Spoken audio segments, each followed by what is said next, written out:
But in any event. So, Andy Griffith is a name whose mere mention for most everyone above a certain age immediately kindles memories of a TV show set in an idyllic place and time. Mayberry in the 60s, based loosely on the North Carolina town of Mount Airy, where Andy Griffith was born and raised, is home to some quirky characters and simple folks.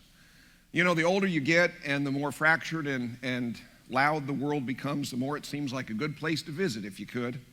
I don't know that I want to live there, given the characters, but it'd be fun to visit now and then. Now, one episode of the Andy Griffith Show that seems appropriate for me to reflect on is the one entitled The Sermon for Today.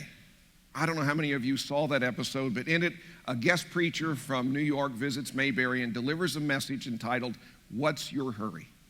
Dr. Harrison Everett Breen speaks to the congregation about the pitfalls of rushing here and there as we tend to do in modern times. Why this senseless rush, this mad pursuit, this frantic competition, this pace that kills, the esteemed Dr. Breen says to the good folks of Mayberry.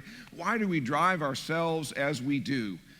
In our furious race these days to conquer outer space, are we not perhaps forgetting inner space?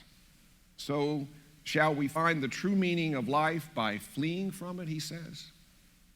The irony, of course, is that Dr. Breen is preaching these words to the residents of Mayberry, which is about as relaxed a place as you'd ever hope to find.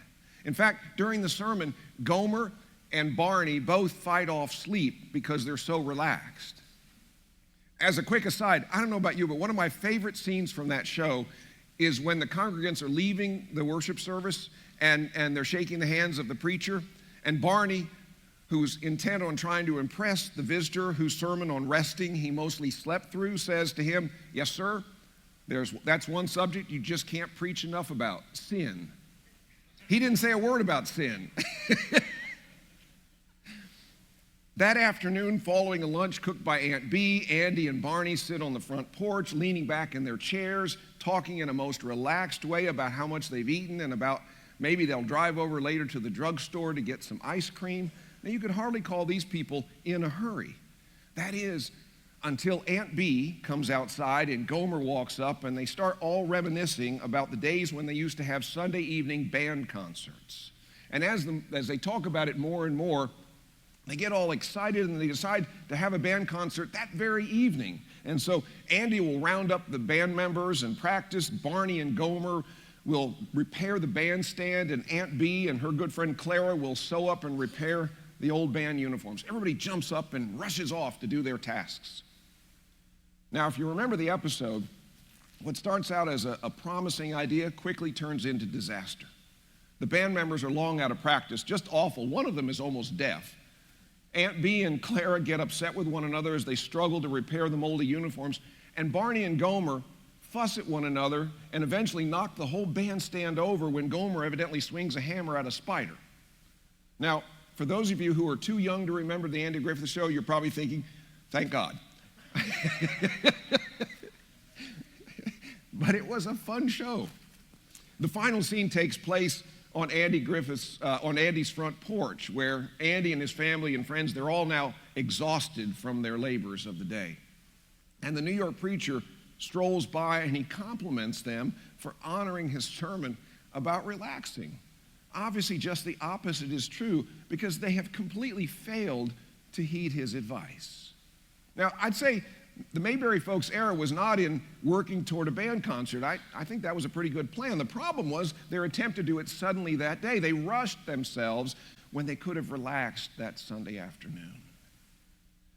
Relax is what Jesus tells his disciples to do in today's gospel lesson from Mark chapter 6. The apostles, as we heard, have gathered around Jesus and reported to him all that they had done and taught during a missionary trip. As noted earlier in the chapter, Jesus had sent out the disciples 2 by 2 into the villages of Galilee where they preached the need for repentance and they healed the sick. And now they've returned from the missionary trip and they're all excited and they want to share the details with Jesus. But so many people are crowding around Jesus and the disciples that they can't even sit down to eat. So Jesus says to his closest followers, come away to a deserted place all by yourselves and rest a while. Rest a while. It's a message we probably do need to hear today, just as the visiting preacher from New York felt that the people of Mayberry needed to hear. What's your hurry is a question we might ask ourselves, as Dr. Breen asked in his sermon. I found this old mirror of my wife's, and I realized driving in here I was wearing pink, and it's pink. That wasn't planned, by the way, but it's got two sides. And the point is that I really need to hear this message. I talked about being away this week. We've been moving furniture, including in what we've been doing. And yesterday I drove from Charlotte to Brevard to Greensboro with my brother back to Charlotte last night and got in at about 1:45. So I need this. But you probably need it too. I think we all need to hear this word. See, there's some around, some of us might be like the workaholic whose sign over his desk read, "Thank God it's Monday." Now, that may seem ridiculous, but for some, I would submit that it's already Monday today. By that, I mean they're not fully celebrating the Sabbath because their minds are already back at work this morning. They never left work, even though they might be sitting in church.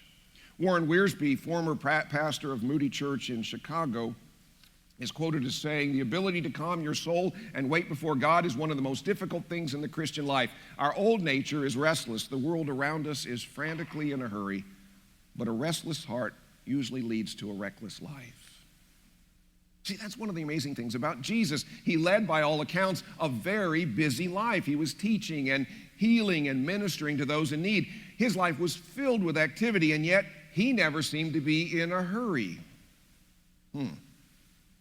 He never seemed to be frantic about anything, even when he got word that his good friend Lazarus was ill. Jesus just never appeared to be in a rush under any circumstances. Yet, has anyone ever accomplished more in his life? Darren Kahn tells a story about two woodsmen. One day, one of them challenged the other to an all-day tree chopping contest. I guess that happens a lot among woodsmen, I don't know.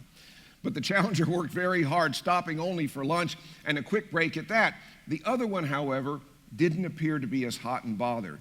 He had a leisurely lunch, and it was a pretty long break as for that, and other breaks as well. And at the end of the day, the challenger was exhausted and annoyed that the other woodsman had chopped considerably more wood than he had.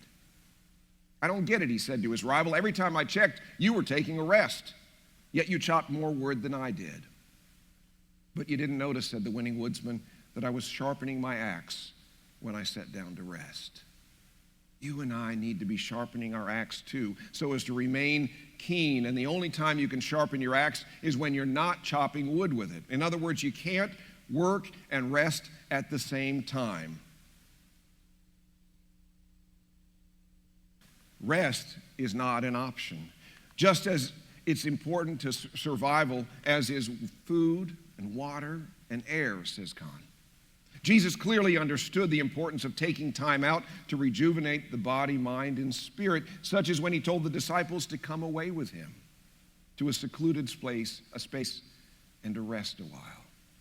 Jesus knew how critical it was to stop and rest, not only for other people, but also for himself. You can't keep pushing yourself indefinitely without negative consequences. The human body and mind are designed by God in such a way as to need regular rest.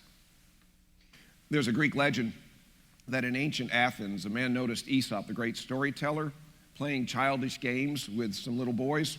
The man laughed at and jeered Aesop and asked him why he wasted time with such frivolous activity. Aesop responded by picking up a bow, loosening its string, and placing it on the ground in front of the critical man. And then he said, "Now answer the riddle. If you can, tell us what the unstrung bow implies." The man stared at it for some time, but he couldn't figure out what point Aesop was trying to make. Finally, Aesop explained, "If you keep a bow always bent, it will break eventually. But if you let it go slack, it will be more fit for use when you want it." What's true for a bow is equally true for us. If we are always strung tightly, then we are eventually going to break. But if we slacken a bit now and then, we'll be much more fit for use when needed. Jesus could see that his disciples and he needed some rest some time away, some R&R. His example should not be lost on us. Now, none of this should come as a surprise when we consider the creation account in the first and second chapters of Genesis. God is said to have rested on the seventh day after creating the heavens and the earth. In his classic book titled The Sabbath by Jewish scholar and theologian Abraham Heschel, it's emphasized by Heschel with this writing: just as heaven and earth were created in 6 days, menuha, which is the Hebrew word for rest, was created on the Sabbath. Rest here is not a negative concept, he notes, but something positive to make the universe complete. Isn't that interesting how he talks about rest as something that was created? It's not just what's left over. It's not just undone, not working. He's looking at it as something was given to us, created on the Sabbath. What was created on the Sabbath, he writes? Tranquility, serenity, peace, and repose. See, during their exodus from Egypt, the Israelites received the 10 Commandments, of course, including the command to remember the Sabbath by keeping it holy. Remember the Sabbath day by keeping it holy. The Sabbath was to be a sign of the covenant between God and the people of Israel. God ordained that there be a balance between work and rest. Thus, we should understand the Sabbath as a great gift from God, for it reveals God's concern for us and for our well-being. As Jesus reminded the Pharisees who criticized his disciples for picking grain on the Sabbath was made for man, not man for the Sabbath. The idea of the Sabbath is to provide human beings with restoration through periodic rest. In other words, it's for our own good. So the question is, are we taking full advantage of the opportunity for Sabbath rest? Or do we instead allow our daily concerns of work and other responsibilities so to control our thoughts that we never get away from them? What happens when we fail to do that? What happens when we fail really to keep the Sabbath, by which I mean we fail to allow ourselves fully to rest by releasing our daily concerns for the remainder of the week and let God, for one special day, each week sustain us and revive us? Well, one thing is that we negate the benefits that otherwise would accrue to us in worship. If in this hour we're so wrapped up in our thoughts about what we have to do at work tomorrow or at home later today, then we've missed out on what could otherwise be a recharging of our spiritual as well as physical and mental batteries. And I know it's not always easy to keep our focus. The same is true with regard to the remainder of the Sabbath. Now, I recognize, of course, that there are extenuating circumstances requiring work on Sundays at times, and some of our jobs, such as worship leaders and medical professionals, require it. But if we fail to take at least one day a week, or at least some set time a week for out of the regular grind, we may eventually wear ourselves out. I don't care who you are. Over time, you'll wear out if you never take a break. You'll become edgy and even incompetent, and no one can sustain peak performance forever without rest, not even a top athlete. I was going to grab the mirror for this one, but I was afraid you'd think I'm thinking about myself as a top athlete, and that would kind of be distracting. And here's one more important thing about Sabbath observance. And I think we miss this sometimes. Keeping the Sabbath not only revives us through rest, but it also builds us up in spirit by causing us to connect better with God. You see, observing the Sabbath means that we are aligning with God's rhythm of life, that we're ordering our lives around God's schedule, that we're giving God a definite and permanent place in our lives.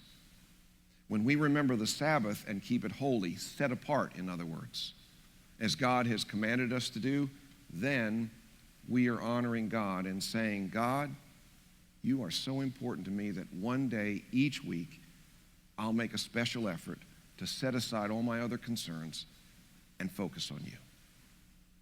In doing so, I know that I will be drawn closer to you and therefore will be blessed by you.